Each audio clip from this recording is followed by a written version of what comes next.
Hi, and welcome to English-Fabule. Are you learning English? Great. Let's learn English with a very interesting story. Don't forget to subscribe, like, and comment. Let's get started. The winter of 2026 was not just a few bad storms. It was like a long, strong attack on the country that lasted for a whole season. We know that weather experts can see big snowstorms coming many days ahead. They give important warnings so people have time to get ready. But this winter showed a strange thing.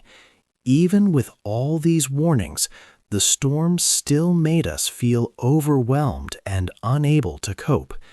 It was like a whole nation was under attack from a winter that refused to stop. This difficult season saw two very big events. The first was Winter Storm Fern. This storm brought dangerous ice and heavy snow. It hit from January 23rd to January 27th, 2026. It covered a huge area, affecting many millions of people across the southern and northeastern United States. Then, in late February, an even bigger storm came. People called it the blizzard of 2026. This was a historic nor'easter that stopped many of the most crowded cities in the Northeast. This report will look closely at this special winter season. We will explain the strong weather forces that created these storms. We will share the stories of communities and people who faced great trouble. We will see how many snow records were broken. We will also talk about how the government helped and the deep questions this winter made America ask. This is only the beginning of understanding a winter that would not let go. The Big Freeze. To understand the very cold winter of 2026, we need to look high above Earth. There, a powerful wind system called the polar vortex usually spins. It acts like a giant wall, keeping the coldest air from the Arctic locked near the North Pole. This cold air typically stays where it belongs, high above us. But at the start of 2026, something unusual happened. Scientists saw a sudden stratospheric warming event in the air. This meant the air high in the sky became much warmer very quickly, by many degrees. This heating made the polar vortex weak. It could not hold the Arctic's super cold air anymore, allowing it to move south. People on the ground did not feel this change right away. But weeks later, the effects were clear. This released cold air began to cause many powerful storms and very cold weather in places far from the Arctic. Adding to this, another natural event was happening, La Niña. This meant ocean water in part of the Pacific was cooler than normal. La Niña pushed the main wind currents, called the jet stream, further south. This brought even more cold air to the eastern United States. Scientists also discussed the warm Arctic, cold continents idea. Some believed a warmer Arctic with less sea ice could make other places colder. Less ice might weaken the polar vortex, allowing cold air invasions. In winter 2026, less ice was present in the North Atlantic Arctic area. These strong forces in the sky and ocean were now all working together. They were about to bring their first devastating blow to a part of the country that was completely unprepared. The South is not ready. Winter Storm Fern was the first big event of 2026. This storm was very large. It stretched about 2,000 miles from Mexico into Canada. It touched many parts of the United States. About 230 million people felt its effects. Many states, 24 in total, said there was an emergency. The American South was hit very hard. This region is usually warm. Its cities and towns are not ready for a lot of ice and snow. Roads quickly became dangerous. Power lines and trees broke because of heavy ice. Over 1 million homes and businesses lost electricity.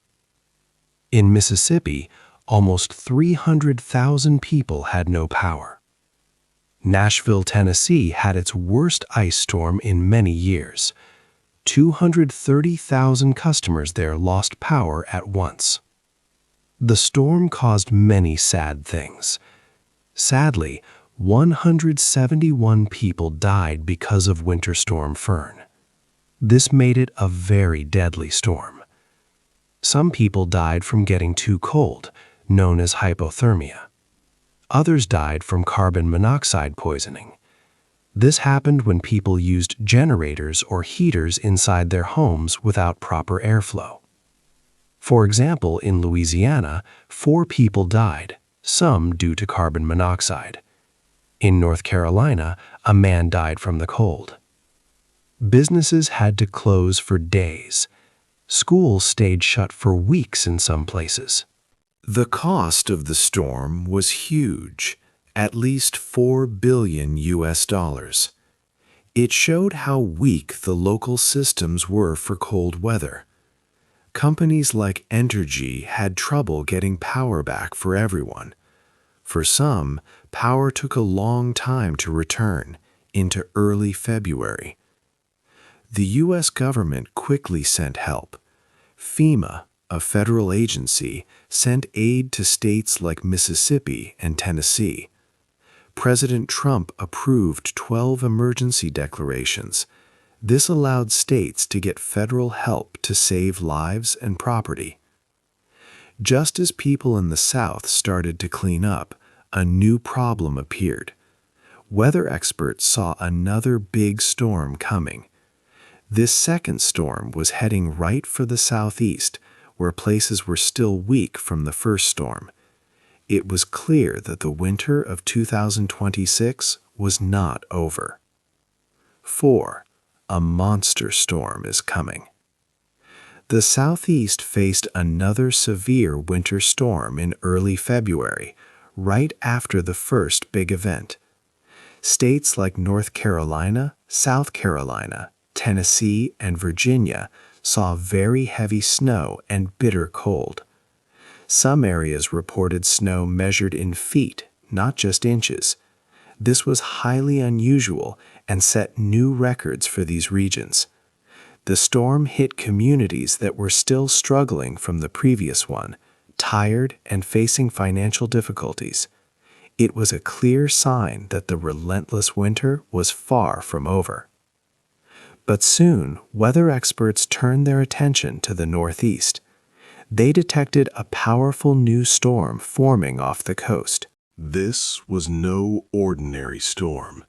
It was rapidly intensifying, a process meteorologists call bombogenesis, or a bomb cyclone. The storm was quickly becoming as strong as a major hurricane, with its central pressure dropping fast.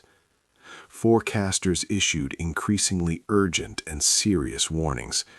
They questioned if even the Northeast, a region experienced with winter weather, was truly prepared for a storm of this size. The warning spoke of record-breaking snow, hurricane-force winds, and significant coastal flooding.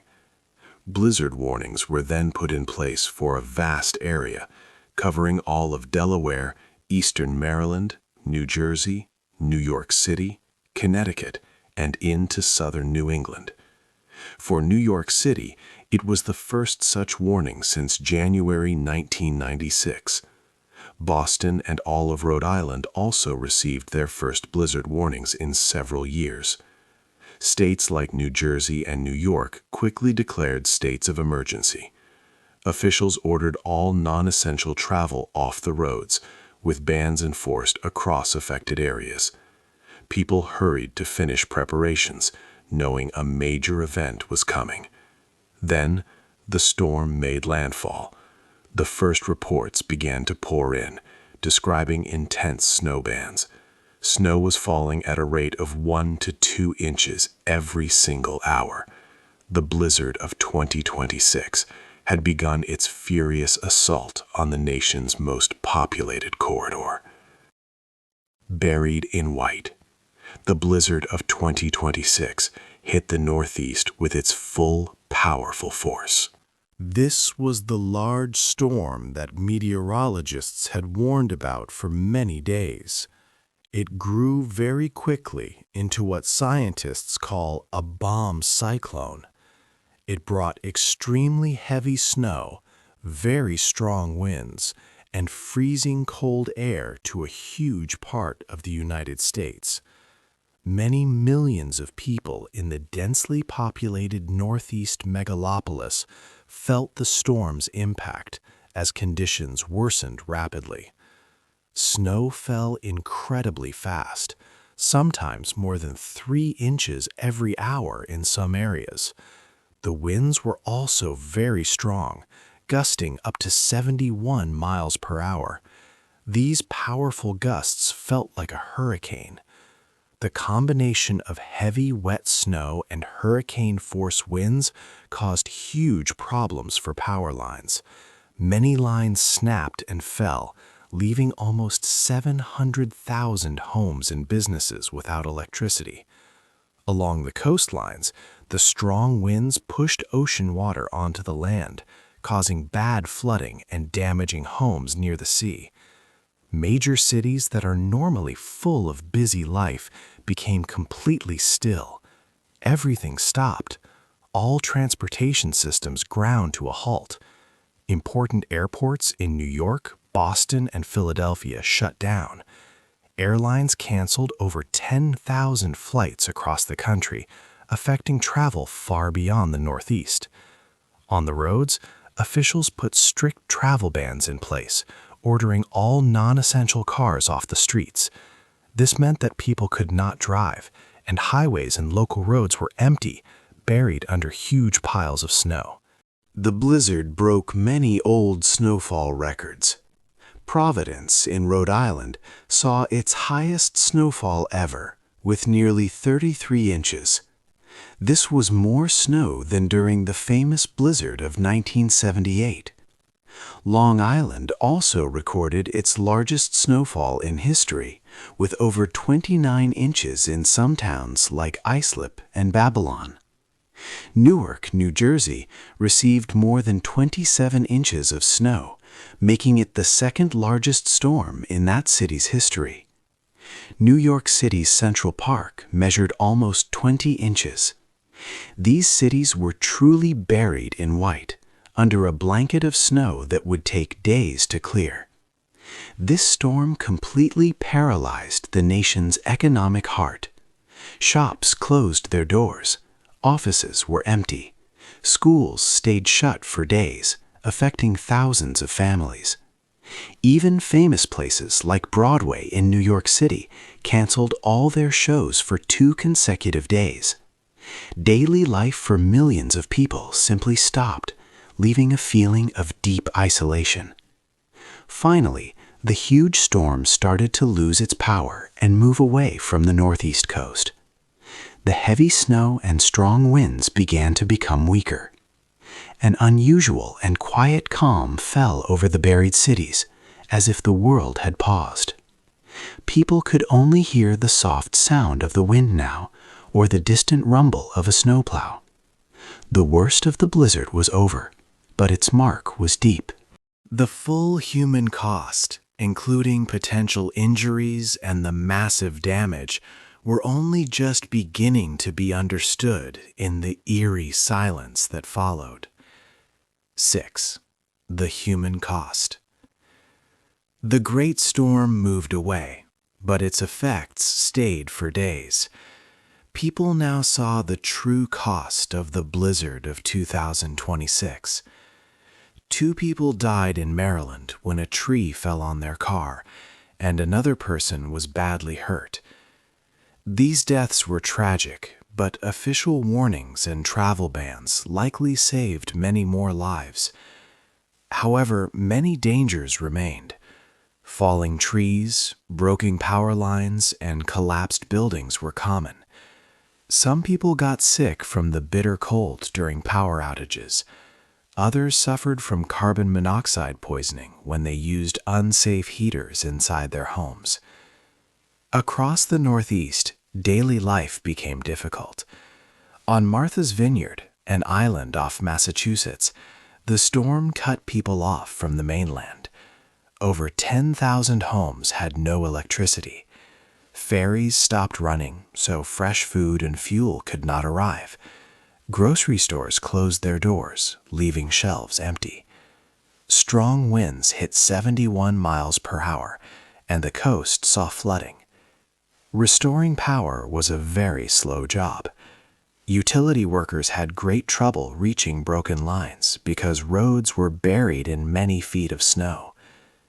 In Providence, Rhode Island, people woke to a city covered in more snow than ever before. Residents worked together, digging out their homes and helping elderly neighbors shovel paths. This showed the strong spirit and resilience of these communities. In New York City, a strange quiet filled the air. Famous streets were empty of cars and people. Broadway theaters closed their doors for 2 days, showing how much normal city life had stopped. Mayor Zoran Mamdani announced schools would open again on Tuesday, a big step towards normal life returning. Across the region, utility workers tried hard to fix power lines in freezing conditions. Pharmacy workers worked to make sure people could still get their important medicine. These small acts of courage helped many. Yet the storm also showed how weak some important systems were. Power grids struggled. Getting food, medicine, and fuel was hard. These events exposed deep problems in the systems people depend on every day. So this led to a big question for everyone. Was this widespread destruction only because of nature and a powerful storm? Or was it also a huge failure of the systems we use to protect ourselves and keep our communities running? 7. A system under stress. The severe winter of 2026 clearly showed the strengths and weaknesses of America's systems. The South, with infrastructure not built for extreme cold, suffered greatly. Power grids failed under heavy ice, causing widespread outages.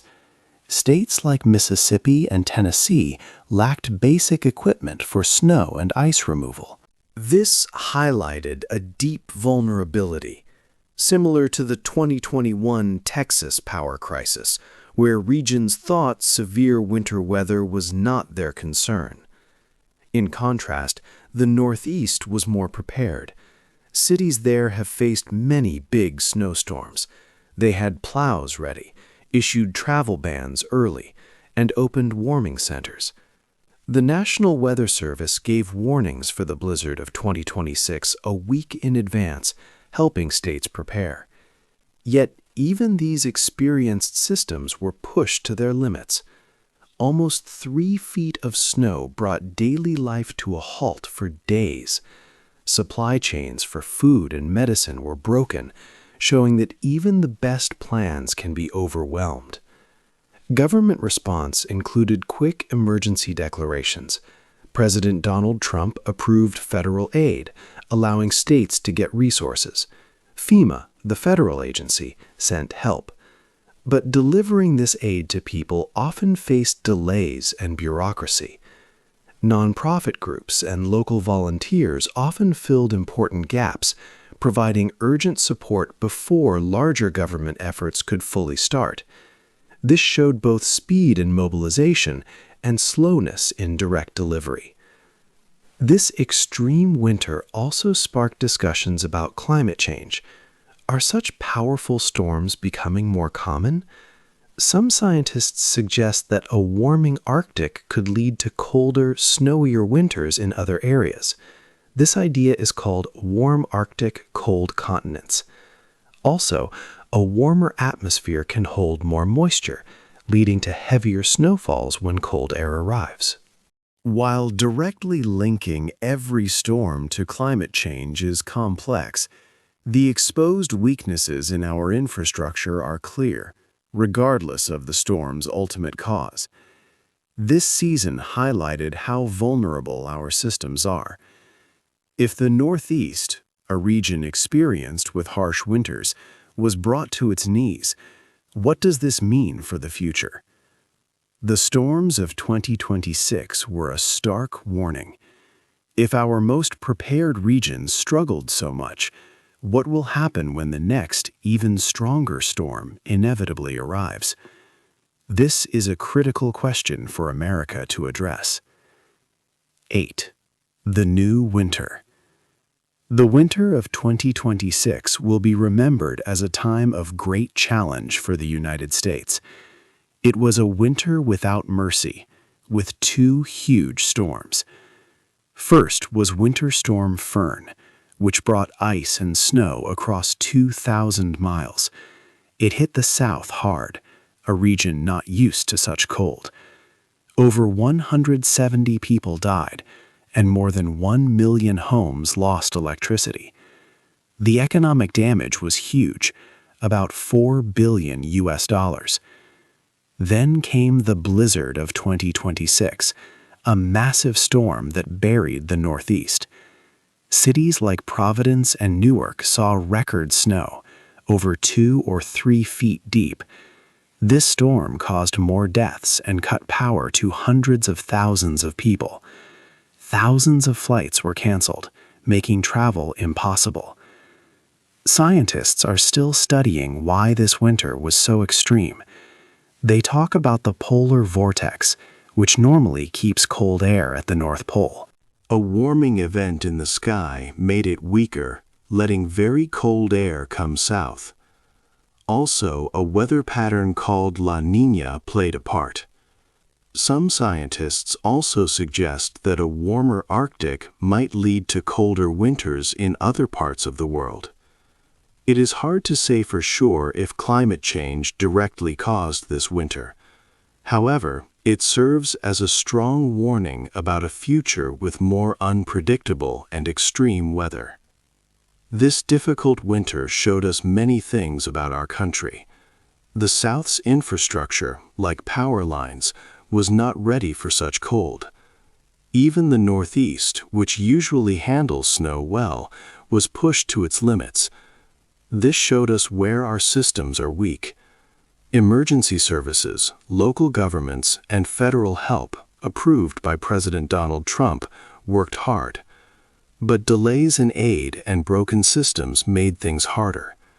We need better plans for our power grids, roads, and emergency shelters. Communities must become stronger and help each other more. In the end, this winter was a harsh test. It showed us exactly where our systems are failing. Winter does not ask for permission. It simply arrives. We must learn these lessons quickly. We need to build stronger infrastructure and be much better prepared for future storms. We must change how we live and build, or face even bigger problems later. What do you think is the most important lesson the United States should learn from the winter of 2026 to prepare for the future? Hey there! Just a second before you go. If you learned something new today, please give this video a like, write your thoughts in the comments, and subscribe to the channel. It only takes a second, and it really, really helps to create even better English videos for you. Your support means the world. Thank you.